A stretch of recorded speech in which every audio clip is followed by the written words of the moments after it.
Hey, how's it going tonight? Well, hope all you guys and gals had an amazing day out there. I did the best I could, you know. Hey, it's a pretty decent day. Yeah, so it was kind of funny, you know. A couple videos ago, had my best Instagram numbers, like over 1100, 1168 or 1169 or something like that, and then followed up with like 85 or 86. So it's who knows, right? How this whole thing works. But all I know is consistency and persistency is what keeps going, and all the interactions with everybody and followers and all that stuff, comments and things. That's what keeps me going. And so, but anyways, tonight I would thought I would just talk about kind of like say you're favored by the divine, so to say, or whatever.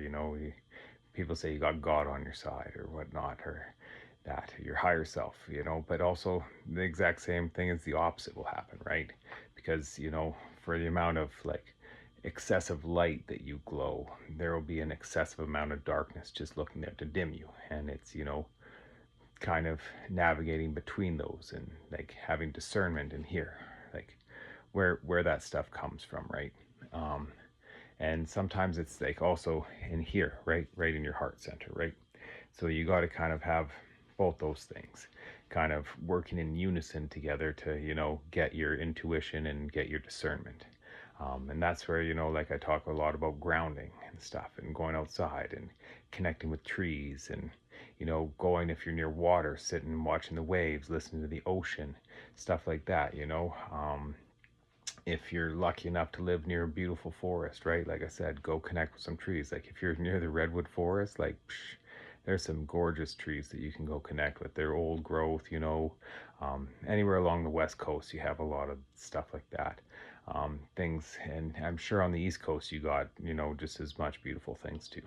But the whole point is going out, getting in tune with yourself, so you can learn how to discern what is the right thoughts, what are the wrong thoughts, so to say, or what's from like your better self and what's from your lower vibrational self, your higher vibration, lower vibrations. What's from love, what's from the opposite of love, right? That sort of stuff. So it's learning to discern. But a lot of times, when this world, how chaotic things are and stuff like that, it's hard because you have all these things, all these different things you don't see flying around that are intended to throw you off your game and stuff like that, and they're right at their exact right frequencies, to mimic what the natural frequencies are and stuff. So it's kind of pulling yourself away from that and disconnecting. So even though I connect with you all on this every day, but some days it's best to take your time away.